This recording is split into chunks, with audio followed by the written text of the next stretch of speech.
ሰላም ማራኪ ፕሬስ ቤተሰቦች በአገር አቀፍ ደረጃ የሚተገበር አዲስና አስደንጋጭ የፕላስቲክ ከረጢት አዋጅ ተግባራዊ ሆኗል። ከዚህ በኋላ የፕላስቲክ ከረጢት ይዞ መገኘት ከ2000 እስከ 5000 ብር ቅጣት ያስከትላል መባሉ ተሰምቷል። ይህ ህግ በተለይም በዝቅተኛ ገቢ ላለው ማህበረሰብ ላይ ከባድ ጫና መፍጠሩ አይቀርም እየተባለ ነው። በአጭሩ እናቀርበዋለን። በሌላ መረጃ በኢትዮጵያና በኤርትራ መካከል የነበረው ወዳጅነት ወደ ከፋ ቃላት መወራወር ተቀይሯል። የብልጽግናው ዲፕሎማት አምባሳደር ዲና ሙፍቲ ኤርትራን መንግስታችንን ልትጥለው በማለት ቀጥተኛ ክስ አቅርበዋል። የፕሬዝዳንት ኢሳያስንም ንግግር አደገኛ ሲሉ አጽንኦት ሰጥተውታል። በምላሹ ኤርትራ የኢትዮጵያን ኢኮኖሚ እስከማጣጣል ዘለፋ አሰምታለች። በሁለቱ ሀገራት መካከል ያለው ግንኙነት ወደ ከፋ ደረጃ እየተሸጋገረ ይመስላል። አዳዲስ መረጃዎችን እናስደምጣችኋለን። ከሁሉም በላይ ግን የኢትዮጵያ ካርታ ላይ ታሪካዊ ለውጥ ሊመጣ ነው መባሉ አወዛጋቢ ሆኗል። የመከላከያ ሰራዊት ለሀገራዊ ምክክር ኮሚሽን አዲስና ያልተለመደ አጀንዳ አቅርቧል። ክልሎች በቋንቋ ሳይሆን በመልክዓ ምድራዊ አቀማመጥ እንደገና ይዋቀሩ የሚል ሀሳብ የቀረበ ሲሆን ይህ ሀሳብ ሀገርን ከጥፋት ለመታደግ አንገብጋቢ እርምጃ ቢሆንም በተጨማሪ አዳዲስ ግጭቶች መነሻ ሊሆን ይችላል የሚል ስጋት አለ። በዝርዝር የምንመለከታቸው ጉዳዮች ናቸው። የማራኪ ቤተሰቦች መረጃዎቹን ከተከታተላችሁ በኋላ ያላደረጋችሁ ቻናላችንን ሰብስክራይብ ታድርጉ ደስ ይለናል። ወደ መረጃዎቹ አለፍን። ለእንጀራ ለዳቦና ለተለያዩ የሸቀጥ ዕቃዎች መጠቅለያነት የሚውለውን የአንድ ብሩን ፕላስቲክ ይዞ መገኘት ከ2000 ብር እስከ 5000 ብር የሚያስቀጣው ጸደቀ። ለእንጀራና ለዳቦ ለተለያዩ የሸቀጥ ዕቃዎች መጠቅለያነት በሰፊው ጥቅም ላይ የሚውለውን የአንድ ጊዜ አገልግሎት የሚሰጥ የፕላስቲክ ከረጢት ይዞ መገኘት የሚያስቀጣው አዋጅ በሕዝብ ተወካዮች ምክር ቤት ጸድቋል። ይህ አዋጅ ካሁን በኋላ አንድ ብሩን ፕላስቲክ ይዞ ለተገኘ ግለሰብ ከ2000 ብር እስከ 5000 ብር የሚደርስ ቅጣት ያስከትላል። ከዚህ በተጨማሪም ለአንድ ጊዜ ጥቅም ላይ የሚውል ፕላስቲክን ያመረተ፣ ወደ ሀገር ውስጥ ያስገባ፣ ለገበያ ያቀረበ፣ የሸጠ፣ ለንግድ ዓላማ ያከማቸው ወይም ይዞ የተገኘ አካል ከ50 ብር እስከ 200 ብር የሚደርስ የገንዘብ መቀጫውና እስከ 5 ዓመት በሚደርስ ጽኑ እስራት እንደሚቀጣም አዋጁ ይደነግጋል። የደረቅ ቆሻሻ አያያዝና አወጋገድን የሚመለከተው ይህ አዲስ አዋጅ ከጸደቀ በኋላ የምክር ቤት አባላት በርካታ ጥያቄዎችና ትችቶችን አንስተዋል። የምክር ቤቱ አባል ዶክተር አለሙ ጎንፋ ህብረተሰቡ ስለ አዋጁ በቂ ግንዛቤ ይኖራል ወይ የሚል ስጋት ሲያነሱ የትኛው የፕላስቲክ አይነት ቅጣት እንደሚያስከትል ለመለየት ግንዛቤ ሳለው ሲሉም ጠቅሰዋል። ዶክተር አለሙ አክለውም ህብረተሰቡ የፕላስቲክ ዕቃ ይዞ መገኘት ከቤት ከገባ በኋላስ ምን ማድረግ እንዳለበት፣ መጣል እንዳለበት ወይስ መልሶ ለአካባቢ ጥበቃ ማስረከብ እንዳለበት ግልጽ ያልሆነ አዋጅ መሆኑን ጠቁመዋል። የሚመረተው ፕላስቲክ ለብዙ ጊዜ አገልግሎት የሚሰጥ መሆኑን የተሻለ እንደሆነ ገልጸው 10 ጊዜ ሊያገለግል የሚችል ፕላስቲክን አንድ ጊዜ ብቻ እንዳይገለግል መደረጉ ተገቢ እንዳልሆነና አዋጁን ፕላስቲኩ ከተጠቀመበት በኋላ የት መዋል እንዳለበት እንደማይገልጽ ተናግረዋል።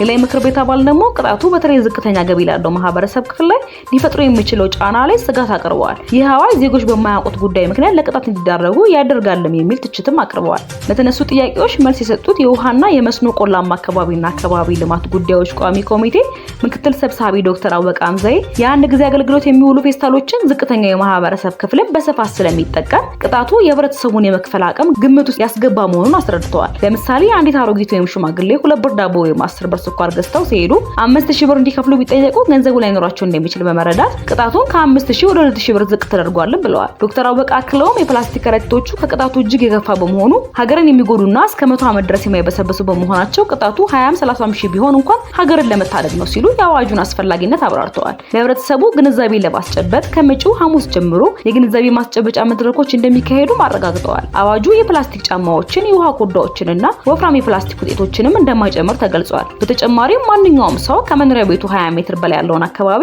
የማጽዳት ግዴታም ያስቀምጣል። አዋጁ በነጋሪት ጋዜጣ ታትሞ ከሚወጣበት ቀን ጀምሮ በመላ ሀገሪቱ ተፈጻሚ ይሆናልም ተብሏል። ዲፕሎማቱ አምባሳደር ዲና ሙፍቲ ኤርትራ ከታጠቁ ኃይሎች ጋር ወግና መንግስታችንን ልትጥለው ማለታቸው ተሰማ። ኤርትራም የኢትዮጵያ መንግስት የሚያወርፍ መረጃ ይዛ ብቅ ብላለች። ዲፕሎማት አምባሳደር ዲና ሙፍቲ ከቅርብ ጊዜ ወዲህ በሰጡት መግለጫ ዙሪያ ብዙዎች ተነጋግሮበታል። አምባሳደር ዲና ሙፍቲ ቀደም ሲል የኤርትራ ሰራዊት በትግራይ ጦርነት ውስጥ አልገባም ሲሉ በተደጋጋሚ ይክዱ ከነበሩት የመንግስት ባለስልጣናት መካከል አንዱ ነበሩ። ይሁን እንጂ አሁን ላይ አማራና ትግራይ ታጣቂዎችን አስተባብሮ የፌዴራል መንግስቱ ሊጥል ነው ሲሉ ኤርትራን ከሰዋል። እንዲያውም የኤርትራ ሰራዊት ከኢትዮጵያ ግዛት እንዲወጣ በይፋ ጥሪ አቅርበዋል። ይህ አቋም ከኒውዮርክ ታይምስ እና ከሂውማን ራይትስ ዎች ጋር ቀደም ሲል ከዘገቧቸው ዘገባዎች እንዲሁም የኤርትራ የማስታወቂያ ሚኒስትር የማነ ገብረ መስቀል ወደ ጦርነቱ የገባ ነው በኢትዮጵያ መንግስት ግብዣ ነው የወጣ ነው ተመስግነን ነው ከማለታቸው ጋር የሚጣረስ ነው። ዲና ሙፍቲ በአሁኑ ወቅት የኤርትራ ጦር በኢትዮጵያና በሱዳን ግዛት ውስጥ እንዳለ ጭምር መናገራቸው ሁኔታውን አወሳስቦታል። በተጨማሪም ዲና ሙፍቲ የኤርትራውን ፕሬዝዳንት ኢሳያስ አፈወርቂን የኤርትራ አምባገነን ሲሉ ሆርን ሪቪው ላይ ባወጡት ጽሑፍም ገልጸዋል። ፕሬዝዳንት ኢሳያስ በቅርቡ በኤርትራ 34ኛው የነጻነት ቀን ክብረ በዓል ላይ ስላሉት ኩቲ ሲክና ሴሜቲክ ማህበረሰቦች ያደረጉት ንግግር ዲና ሙፍቲ በጽኑ ተችተዋል። የገለጻ አደገኛ በሁለቱ ትላልቅ የአፍሪካ ቀንድ ቋንቋ ቤተሰቦች ዘንድ መፋጠጥን የሚፈጠር ግጭትንም የሚያዋልድ ነው ሲሉ አስጠንቅቀዋል። የፕሬዝዳንቱ ንግግር ስለ ሀገራቸው የውስጥ ጉዳዮች ከማውራት ይልቅ በጎረቤት ሀገራት ጉዳይ ጣልቃ የመግባት ፍላጎታቸው እንደሚያሳይም ዲና ሙፍቲ ይከራከራሉ። የድርጊት ደግሞ አደገኛ ትንኮሳ ሲሉ በመግለጽ ዓለም አቀፉ ማህበረሰብ ኤርትራን ከኢትዮጵያ ግዛት ለማስወጣትና ጣልቃ ገብነቷን እንድታቆም ጫና እንዲያሳድር ጥሪ አቅርበዋል። የዲና ሙፍቲ መግለጫ ከአይሻ መሐመድ ቀጥሎ ከመንግስት ሹማምንት ለፕሬዝዳንት ኢሳያስ የተሰጠ ሁለተኛው ይፋዊ ምላሽ ነው። በሁለቱ ሀገራት መካከል ያለው ውዝግብ ማዕበል የሚዲያ ጦርነት ደረጃ ላይ ደርሷል። የኤርትራ የማስታወቂያ ሚኒስትር የማነ ገብረ መስቀል በማህበራዊ ትስስር ገጻቸው ላይ የመንግስት ኃላፊዎች በጽኑ እየወቀሱ ነው። የማነ የመንግስት ካድሬዎችን የፖለቲካ አዝማሪዎች በማለትም ተችተዋል። የኢትዮጵያ ኢኮኖሚ አጣጥለውም የኢትዮጵያ ብድር የተሰጣትና ብድርም የተሰረዘላ ባይሆን ኖሮ ባለፈው 20 ዓመት ኢኮኖሚያዊ እንኩትኩታ እንደነበር ማስታወስ እንፈልጋለን ብለዋል። በሌላ በኩል ደግሞ መንግስት ወደ ፍላጎትን በተመለከተ የማነ ገብረ መስቀል ስግብግብ ምኞት ሲሉ ገልጸውታል። የጎረቤት ሉዓላዊነትን በሚጣስ የሚሳካ ምኞት ምክንያታዊ ያልሆነ አይምሯቸው ያሰበው ነው በማለት ተችተዋል። ይህ እንዲህ እንዳለ የማነ ገብረ መስቀል የኢትዮጵያ መንግስት የኤርትራን ኢኮኖሚ ለመንቀፍ የሚሞክሩበትን መንገድ በማወገዝ የተሳሳተ ምስል ለመስጠት እየሞከሩ ነው ሲሉ ምላሽ ሰጥተዋል። ምንም እንኳን የኤርትራ ኢኮኖሚ ዝርዝር መመዘኛዎች ባይኖሩትም የኢትዮጵያን መንግስት ትችቶችን ግን አጣጥለዋል። የማነ ገብረ መስቀል በኤርትራ ምድር ውስጥ በማህበራዊ ሚዲያ ተጠቅሞ የመንግስቱን አቋም የሚገልጹ ብቸኛ ባለስልጣን ሲሆኑ የመንግስት ባለስልጣናት ህግና ቀጠናዊ ግንኙነት ማዕከል ያደረገ እንቅስቃሴ እንዲያደርጉ መክረዋል። በአጠቃላይ በሁለቱ ሀገራት መካከል ያለው ዲፕሎማሲያዊና የሚዲያ ውዝግብ የተባባሰ መምጣቱና የሁለቱ ሀገራት ግንኙነትን ከመለሳለስ ይልቅ የተሻከረና የከረረ መምጣቱ ተነግሯል። የማራኪ ፕሬስ ቤተሰቦች መረጃዎቹን የተከታተላችሁ ስለሆነ እናመሰግናለን። ካላደረጋችሁ ሰብስክራይብ እንድታደርጉ ያስታወስናችሁ የመጨረሻውን መረጃ እንሆ። መልክዓ ምድርን መሰረት ያደረገ አዲስ የክልል አወቃቀር ታቅዷል ተባለ። በአሁኑ ወቅት በኢትዮጵያ ፖለቲካ ምህዳር ውስጥ አዲስና አወዛጋቢ ጉዳይ ብቅ ብሏል። ከሰሞኑ ከሀገራዊ ምክክር ኮሚሽን ጋር በተያያዘ የመከላከያ ሰራዊትና ሌሎች የጸጥታ ተቋማት ያቀረቡት አጀንዳ ትኩረትን ስቧል። ይህም የኢትዮጵያ ክልሎች እንደ አዲስ እንዲዋቀሩ የሚያሳስብ ሲሆን የመዋቅሩ መስፈርትም አሁን ባለው የቋንቋ ክፍፍል ፋንታ መልክዓ ምድራዊ አቀማመጥ ይሆናል የሚል ነው። ይህ ሀሳብ ተግባራዊ ከሆነ አሁን ያለውን የክልሎች መዋቅር ፈጽሞ የሚለውጥ ይሆናልም እየተባለ ነው። ይህን ሀሳብ የሚደግፉ ወገኖች ሀገሪቱ ከዘር ፖለቲካ ጋር ተያይዞ ካለባት አደጋ ልትላቀቅ እንደምትችልም ይገልጻሉ።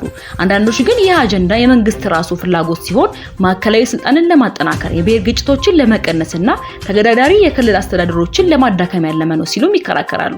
ይህ አጀንዳ ወደ ፕሬዝዳንታዊ አስተዳደር የመቀየር ፍላጎትንም ሊያመላክት እንደሚችል የፖለቲካ ተንታኞች ይገልጻሉ። በሌላ በኩል ደግሞ ይህ ጉዳይ ለሌላ አዲስ ግጭት መነሻ ሊሆን ይችላል የሚሉም ስጋቶች እየተሰሙ ነው። በተለይ የተወሰኑ ክልሎች እንዲፈቱ ተደርገው ሌሎች እንዲቀጥሉ ከተደረገ ችግሩን የበለጠ እንደሚያባብሰው ይታመናል። አጀንዳው ከተተገበረ ቀጣይ ኢትዮጵያ የደርግ ዘመኑ የክፍለ ሀገር አወቃቀር ልትከተል እንደምትችልም በርካቶች ይናገራሉ። የደርግ ዘመን አወቃቀር ዘርን መሰረት ያላደረገ ይልቁንም መልክዓ ምድርን ያገናዘበ እንደነበርም ይታወቃል። በርካታ ምሁራን አሁን ሀገራችን ለምትገኝበት አለመረጋጋት ዋነኛው ምክንያት የዘመናዊ ፖለቲካ ባህል ግንባታ እንቅፋት የሆነው መጤ ፖለቲካ ነው ይላሉ። የረጅም ዘመን የመንግስት ታሪክ ያላት ኢትዮጵያ በዘር ፌዴራሊዝም ምክንያት በተለያዩ ጊዜያት ውስጥ ችግር ውስጥ ገብታለች። አብዛኞቹ የአሁን ችግሮቻችን ለምሳሌ በትግራይ በአማራና በኦሮሚያ ክልሎች ያሉ ግጭቶች ተደጋጋሚ ማንነት ጥቃቶችን፣ መፈናቀሎችን ምንጫቸው ዘር ተኮር ፖለቲካ እንደሆነ ግልጽ ነው።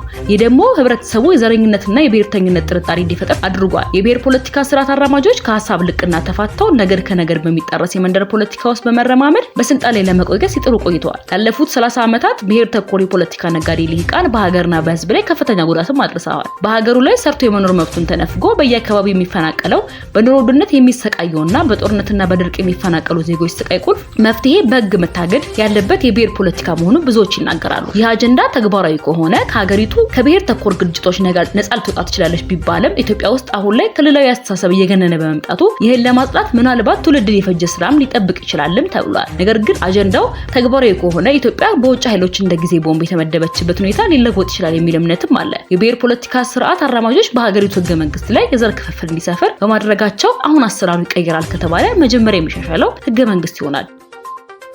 የማራኪ ፕሬስ ቤተሰቦች ለዛሬ ያዝናቸው መረጃዎች ይሄንን ይመስሉ ነበር። መረጃዎቹ ጠቃሚና ሚዛናዊ የሆነው ካገኟቸው ያላደረጋችሁ ሰብስክራይብ ታደርጉልን ደስ ይለናል። በሌሎች ወቅታዊ መረጃዎች እስክንገናኝ በደህና ቆዩ።